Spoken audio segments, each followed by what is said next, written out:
మీ business ఏదైనా మీ ఊర్లో promotion చేయాలంటే అది సుమన్ టీవీతోనే సాధ్యం. ఇప్పుడే సంప్రదించండి.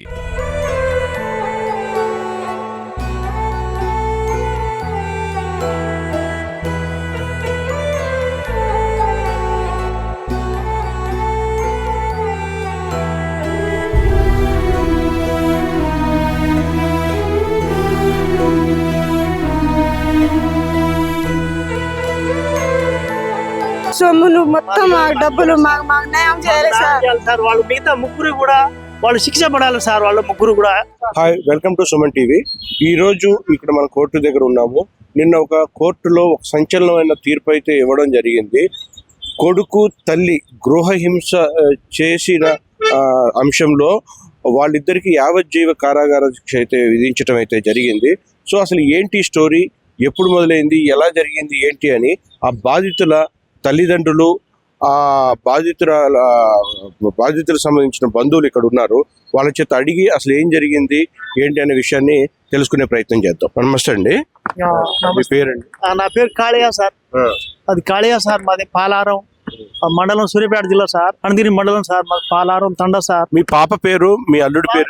అల్లుడి పేరు ఉపేంద్ర, పాప పేరు కళ్యాణి సార్. 2017లో మే నెలలో పెళ్లి చేసినాం సార్. అయితే అప్పటి నుంచి చిత్రాంశాలు వారట్లే, అత్త వారవట్లే, అటు ఆడబిడ్డ వారవట్లే, అటు మేనమామ భార్య అది వారవట్లే. ఆడ నుంచి చిత్రాంశాలు వరకట్టం, బెదిరింపులు అండ్ తంసాపులు మందు కూడా కలిపారు సార్. బెదిరిస్తూ మీ అమ్మాయి ఆల్రెడీ ప్రేమించి పెళ్లి చేసుకుంది? కాదు మంచి పెద్దలుగానే చేసి పెళ్లి చేసుకున్న తర్వాత అక్రమ సంబంధం పెట్టుకుంటారు సార్. ఆయనతో పెట్టుకున్న తర్వాత మనకి 6వ నెల అమ్మాయి, మా పాపకి 6వ నెలల పాప పుట్టినప్పుడు 6వ నెల అన్నపరిచయం చేస్తున్నాం. అప్పుడు తెలిసి సార్ అక్రమ సంబంధం ఉన్నది. అంతకుముందు మాది లేదు సార్. వాళ్ళెవరో మేము సారు. భార్య గొడవలు పెట్టుకుని అత్త బెదిరింపుల కోసం ఇటు అత్త బెదిరియటం, అటు ఆడబిడ్డ బెదిరియటం, అటు మేనమామ భార్య బెదిరియటం, ముగ్గురు బెదిరియటం, కొట్టి ఐదుగురు చంపేసి తండ్రి సార్. తండ్రి వాళ్ళ అక్క, వాళ్ళ అమ్మ, ఉపేంద్ర, అల్లుడు అండ్ మేనమామ భార్య 5గురు కలిసి చంపేసి సార్. ఎకరం పొలం ఇవ్వంటే డబ్బులు అంటే అమ్మి ఇవ్వంటే ఇచ్చేసిన. కుదిర్చిన పెళ్లే కదా. అయితే ఇతను ఆల్రెడీ ఒక డిపార్ట్మెంట్ వ్యక్తి అని చెప్పి కూడా తెలుస్తుంది. అంటే ఏం చేస్తుండేవాడు? Police department, CRP sir. CRP sir. కానీ అంత మోసం చేస్తానే అనుకోలేదు సార్. పొలం కూడా అమ్మేసినాం, డబ్బులు కూడా కట్టినాం సార్. డబ్బులు కట్టాం, ఒకటి కాదు రెండు కాదు. ఎప్పుడైనా డబ్బులు పొలం కావాలంటే పొలం అమ్మేసినాం. పొలం మా మేనత్త పొలం పోతుంటే నీ బిడ్డ పేరు చేపిస్తాను అనేసరికి సరే అని నమ్మించి పొలం అమ్మిన ఎకరం పొలం 20 లక్షలు కట్టినాం సార్. సోమవారమే కట్టినాం సార్. మంగళవారం ఒక్కరోజే, బుధవారం 3ంటికల్లా కళ్ళు తిరిగి బాధపడి మేనంతానే ఉంచుకొని సార్. ఈ అమ్మాయి నెల్లగా పుట్టిందని నాకు వద్దని రోజు కూడా సార్. పాప పుట్టింది తర్వాతనే సార్ 6 నెలలు సార్. అప్పటి నుంచి స్టార్టింగ్ గొడవ పెడుతుంది సార్. అప్పటి నుంచి ఇక కసురుకుంటుండే పొలం కావాలి, నాకు డబ్బులు కావాలి, నీ మేనంత పొలం నా బిడ్డకి చేపించుకుంటా, నీ భార్య నీ బిడ్డ పేరు మీదనే రిజిస్ట్రేషన్ చేపించుకుంటా. మేనత్త పొలం పోతుంది, నువ్వు అమ్మి ఆడ ఇస్తే ఇక్కడ నీ బిడ్డ పేరు చేపిస్తా. మేనత్త పొలం పోతున్నా, మేనత్త పొలం అని అంటే అమ్మి ఇచ్చినావు సార్. డబ్బులు కూడా ఇచ్చేసినావు సార్. సోమవారం కట్టినావు సార్. సోమవారం కట్టినాం, మంగళవారం ఒక్కరోజు సార్. బుధవారం 3 గంటలకి సార్. బుధవారం 3 గంటలకి కళ్ళు తిరిగి బాత్రూంలో పడ్డదని చెప్పిండు సార్. చంపేసి వాళ్ళ మేనమామ భార్య అక్రమ సంబంధం పెట్టుకుని మాకు తెలియదు సార్. అది ఆడబిడ్డ సార్, వాళ్ళ అక్క, వాడి అమ్మ, వాళ్ళ నాయన 5గురు సార్. 5గురు పరారైపోయారు సార్. ఏం కావాలన్నా మేము అన్ని మొత్తం పొలం అమ్మి ఉంగరం పెట్టినాం సార్. 50,000 టీవీ కొనిపించినాం. ఏం కావాలన్నా డబుల్ కార్డు మంచం సార్. మా దాంట్లో మొత్తం క్షమాలు కొనిపిస్తారు సార్. ₹1,00,000 క్షమాలు కొనిపించారు సార్. మొత్తం ఉన్నాయి. ఈ కోర్టులో ఆల్రెడీ తల్లి కొడుకులు ఇద్దరికి కూడా శిక్ష అయితే పడింది. సో ఈ శిక్ష పడిన దాని మీద ఇప్పుడు మీ న్యాయం జరిగిందని భావిస్తున్నారా? అసలు ఏంటి, ఏం కోరుకుంటారు? మాకు న్యాయం సార్, న్యాయం జరిగింది సార్. మాకు శంకర్ సార్ మాకు న్యాయం చేసింది sir. PP lawyer Shankar sir, PP lawyer Shankar sir మాకు న్యాయం చేసింది సార్. మన పోలీసు ద్వారా వాళ్ళు కూడా పాపం సాయం చేసారు సార్. మాకు మాకు డబ్బులు ఇంకా వీలేదు సార్. మా బంగారు సార్. సొమ్ములు మొత్తం డబ్బులు మాకు న్యాయం చేయాలి సార్. వాళ్ళు మిగతా ముగ్గురు కూడా వాళ్ళు శిక్ష పడాలి సార్. వాళ్ళు ముగ్గురు కూడా 5గురు శిక్ష పడాలి సార్. మాకు న్యాయం చేయాలి సార్. శంకర్ పీపీ సార్ గారు మాకు న్యాయం చేశారు సార్. మా పోలీసు ద్వారా కొద్దిగా న్యాయం జరిగింది సార్. నైట్ మీదనే వచ్చింది సార్. నైట్ అప్పుడు ఏం చేసి చంపారు అని చెప్పి పోస్ట్ మార్టం రిపోర్ట్ నాంతాడుతుంది సారు, నాంతాడుతుంది సార్, గొంతు నాంతాడుతోని ఉరి పెట్టి పెట్టిరు సార్. మోకాళ్ళన్నీ కింద వాతాలు పెట్టారు సార్. గవర్నమెంట్ సార్లు వాళ్ళే తీసిరు మాకు ఆడ గవర్నమెంట్ హాస్పిటల్ మాకు పిలిపించి చూపించారు. మొత్తం ఇన్ని గుడ్డలు తీసిర్రు సార్. మాలో గుడ్డ పెట్టిర్రు సార్. గుడ్డలు లోనయం నోట్లో ఏం చున్ని ఉంది సార్, లోనయం గుడ్డ ఉంది సార్. మొత్తం మాగం నా బిడ్డకి ఆగం చేసిర్రు సార్. వాళ్ళ ఆయన, వాళ్ళ అత్త, వాళ్ళ మామ, మేనత్తనే ఉంచుకుండు సార్. ఆయన మేనంతను ఉంచుకుని ఈ పని చేసిండు సార్. ఈ అమ్మాయి నల్లగా అయిందని సార్. మా అమ్మాయి మంచిగా ఉంది సార్. ఏమైంది నా బిడ్డకి? అస్సలు మంచిగా ఉంది సార్. 2-3 సార్లు కొడితే సార్ నైట్ చింపి పంపిరు సార్. నా బిడ్డ నల్లగా అయిందా సార్? ఏమైంది నా బిడ్డకి సార్? వదిలిపెట్టవచ్చుగా నా బిడ్డ నెలగా వదిలిపెట్టచ్చుగా. ఎన్నిసార్లు కొట్టించుకొని వచ్చిందో సార్ నా బిడ్డ. ఎన్నిసార్లు ఒక మాట అయినా కాదు, ఒక మాట. అమ్మాయిని మా బిడ్డ సార్ చిన్న పాప సార్ మీద పడి పాలు తాగుతుంది, ప్రాణం తీసేస్తే పాలు తాగుతుంది సార్. చిన్న పాప 6 నెలల పాప ఇంత కూడా చేయాలి సార్. రూపాయి పాలు చనిపోయి పాపం ఏంటి మాకు తెలియదు సార్, మాకు తెలియదు. తర్వాత తెలియదు సార్. వాళ్ళు ముదిగుండలో నొంగిపోయారు సార్. చంపేసి ఎవరు లేరు సార్. వాళ్ళు ఇంట్లో ఎవరు లేరు సార్. వాళ్ళు మొత్తం 5గురు చంపేసి ఇంటికాడ ఎవరు లేరు. ఎవరో చంపేసి అంటారు. ఎవరు చంపేసి వాళ్ళు ఇంట్లో ఉండాలి కదా, ఎవరైనా ఉండాలి కదా. వాళ్ళ బాధ్యత ఉండదా? ఇంటి మనిషి వాళ్ళ బాధ్యత ఉండదా? అంటే అది వాళ్ళు అంతా యాక్షన్ చేసి డబ్బులు ముట్టినాక మీకు మాకు శిక్ష పడింది. మీకు చెప్పండి పడింది. ఇంకా 3 పడాలి సార్ శిక్ష. ఇంకా 3 ఉన్నారు సార్. వాళ్ళు మిగతా వాళ్ళు కూడా వాళ్ళ మేనత్త కూడా పడాలి, వాళ్ళ అక్క కూడా పడాలి, అరుణకి పడాలి, మేనత్తకి పడాలి, ఏది అరుణకి పడాలి, అరుణ తర్వాత కైత పడాలి. వాళ్ళు 5గురు వాళ్ళ నాయన కూడా పడాలి, కృష్ణకి పడాలి. మాకు న్యాయం జరగాలి సార్. మా బంగారం ఇవ్వలే, మా డబ్బులు ఇవ్వలే, మా ఆస్తి పోయింది. మన శంకర్ సార్ పిపి సార్ మాకు న్యాయం చేసిరు సార్. ఎవరు వల్ల కాలే, నాయకుడు ఎవరు పోలీసు ఎవరు కోర్టులో న్యాయం చేసిరు శంకర్ సార్. ఎవరు వల్ల కాలేదు సార్. ఎవరికి దొరకలేదు. కొంతమంది బంధువులు ఇక్కడ ఉన్నారు. అసలు పూర్తిగా అసలు ఏం జరిగింది అనే విషయాన్ని కొంచెం అడిగి తెలుసు. మీరు ఏమవుతారు సార్? నేను కళ్యాణి బాబాయ్ అవుతానండి. సార్ చెప్పండి ఏం జరిగింది. ఆ అమ్మాయికి 2017లో పెళ్ళయింది. మన బాణాపురం తండా ఇచ్చారు. ఉపేంద్ర అన్న పిల్లగాడికి ఇచ్చి పెళ్లి చేశారు. పోరకట్టం కింద కూడా ఆయనకి ఇచ్చిన అటువంటి భూమిని కూడా ఆల్రెడీ వాళ్ళు అమ్మేసి వాళ్ళకి అమౌంట్ చెప్పిన తెల్లారే ఈ అమ్మాయిని చిత్రహింసలు పెట్టేసి చంపేశారు. అప్పుడు మా కబురు వస్తే మేము అప్పటికప్పుడు వచ్చేసినాం. అక్కడ వచ్చేసిన తర్వాత చూస్తే అమ్మాయిని ఇక ఇంట్లో వాళ్ళ చిత్రహింసలు పెట్టేసి చంపేసినట్టుగా మాకు డౌట్ వస్తే అప్పటికప్పుడు పోయి మేము అక్కడ పోలీస్ స్టేషన్లో కంప్లైంట్ ఇచ్చి ఆ రోజు ఎఫ్ఐఆర్ అయింది. ఎఫ్ఐఆర్ అయిన తర్వాత కోర్టుకి ఇచ్చారు. కోర్టుకి ఇచ్చిన తర్వాత ఈరోజు వాళ్ళ నిన్న తీర్పు అయింది. అది తీర్పై వాళ్ళ అమ్మగారు పద్మాకిను ప్లస్ ఈ ఉపేందర్ ఇద్దరికి నిన్న జీవిత ఖైదీ పడటం జరిగింది.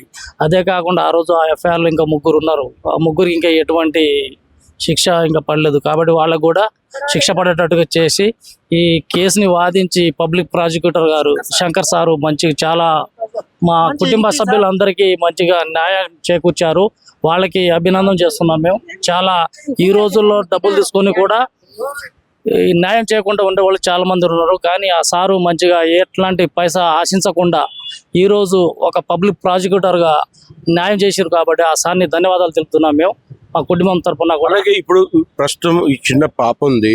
ఈ పాప పరిస్థితి ఏంటి? ఈ పాప భవిష్యత్తు గురించి ఏం నిర్ణయించుకున్నారు?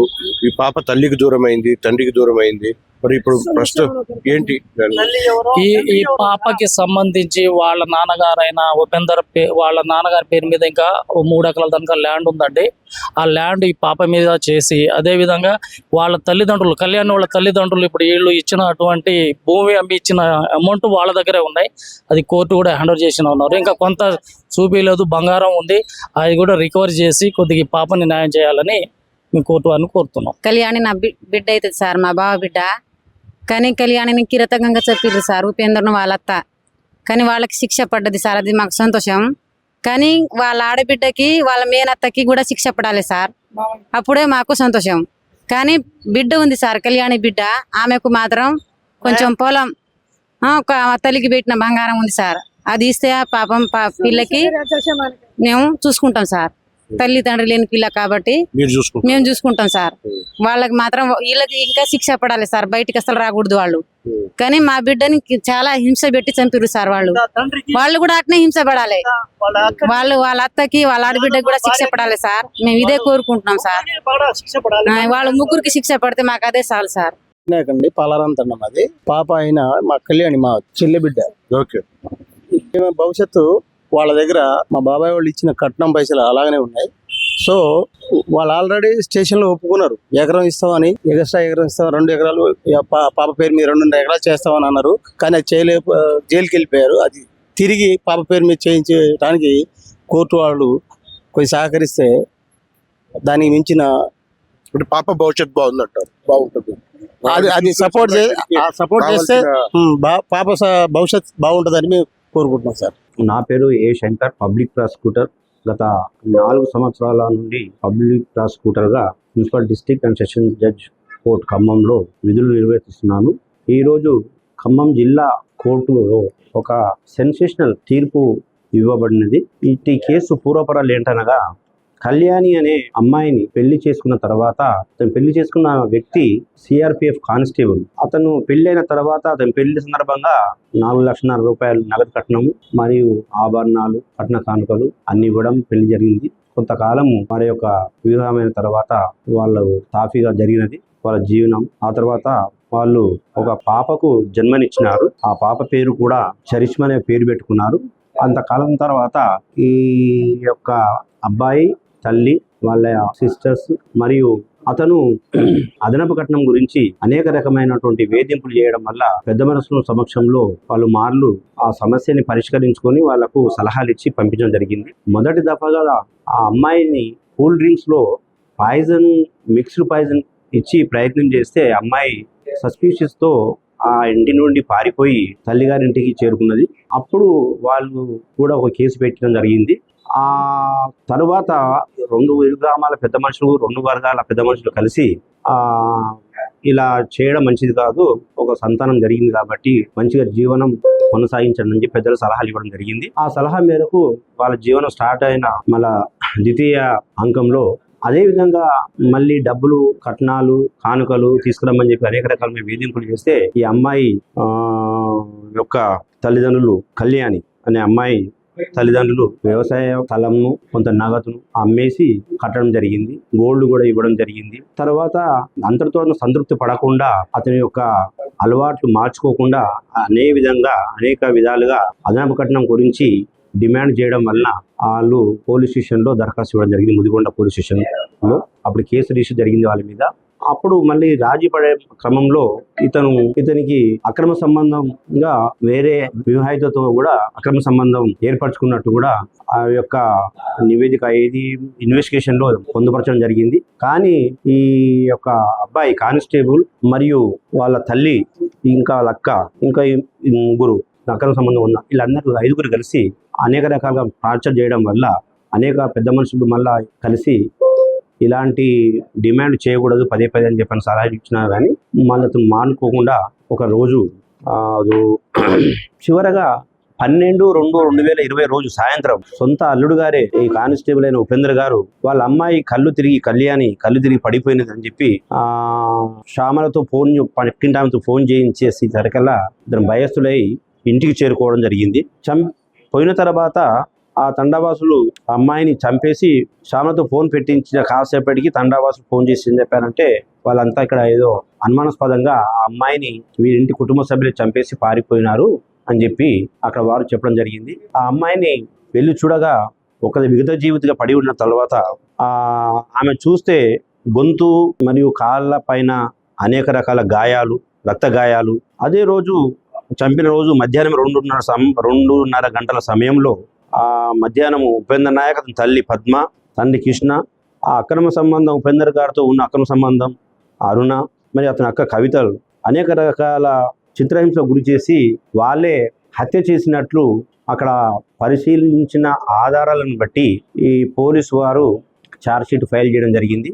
ఆ యొక్క కేసు యొక్క పూర్వాపరాలను పకడ్బందీగా ఈ యొక్క జిల్లా కోర్టులో యాజ్ ఏ పబ్లిక్ ప్రాసిక్యూటర్గా నేను ఈ కేసు పూర్వపరాలను అనేక రకాల జడ్జిమెంట్లను కోర్టు వారు సమర్పించడం జరిగిన తర్వాత ఒక దశలో కొన్ని పిటిషన్లు కూడా జిల్లా కోర్టు వారు డిస్మిస్ చేసినా కానీ హైకోర్టు వారి రివిజన్కి వెళ్ళి కొంచెం పర్మిషన్ తీసుకొచ్చి మళ్ళీ వేరే విట్నెస్ కూడా మేము అతన్ని విచారించడం జరిగింది. వీటితో పాటు మేము ఎంతమంది సాక్షుల యొక్క వాంగ్మూలాన్ని సేకరించి కోర్టు ముందుకు మేము రుజువు చేయడం జరిగింది. ఈ ప్రాసిక్యూషన్ వాళ్ళతో జిల్లా జడ్జి గారు ఏకీభవించి ఈరోజు అందులో A1 Upender Naik CRPF constable, A2 తన తల్లిగారుకి జీవిత ఖైదు విధించడం జరిగింది. ఆ 302, 304B and 498A red with 34 of IPC సెక్షన్ల కింద వాళ్ళని జీవిత ఖైదు కింద ఏకకాలంలో జీవిత ఖైదు అనుభవించారని చెప్పి తీర్పు ఇవ్వడం జరిగింది. ఇట్టి జీవిత ఖైదు వీళ్లకు విధించడం వలన సమాజంలో ఈ రాష్ట్రంలో ఇలాంటి నేరాలు మళ్ళీ పునరావృతం కాకుండా ఉండడానికి సహాయపడతాయని చెప్పి మేము గౌరవంగా ప్రజలకు సందేశం ఇవ్వదలుచుకున్నాము. కాబట్టి ఇలాంటి నేరాలు ఎవరి అయినా పడ్డా చట్టం ముందు అందరూ సమానులే. చట్టం ఎవరికి చుట్టం కాదు, చట్టంకి అందరూ కూడా సమానులే. కాబట్టి ఈ న్యాయం అనేది ఇక్కడ ఈ తీర్పు ద్వారా వచ్చినందుకు మా ప్రాసిక్యూషన్ తరఫున, మా పోలీస్ హోమ్ డిపార్ట్మెంట్ తరఫున మేము కోర్టు వారి యొక్క తీర్పు పట్ల హర్షం వ్యక్తం చేస్తున్నాం.